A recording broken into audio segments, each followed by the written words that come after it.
তার নিয়ামতের শুকরিয়া কেমনে আদায় করি, তাই বারে বারে ওই কদমে লুটিয়ে পড়ি। তার নিয়ামতের শুকরিয়া কেমনে আদায় করি, তাই বারে বারে ওই কদমে লুটিয়ে পড়ি।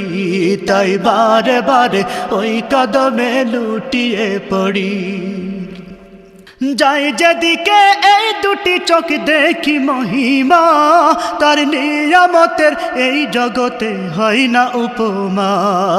যাই যেদিকে এই দুটি চোখ দেখি মহিমা, তার নিয়ামতের এই দুনিয়ায় হয় না উপমা। তাই দমে দমে এই জবানে সেই নামই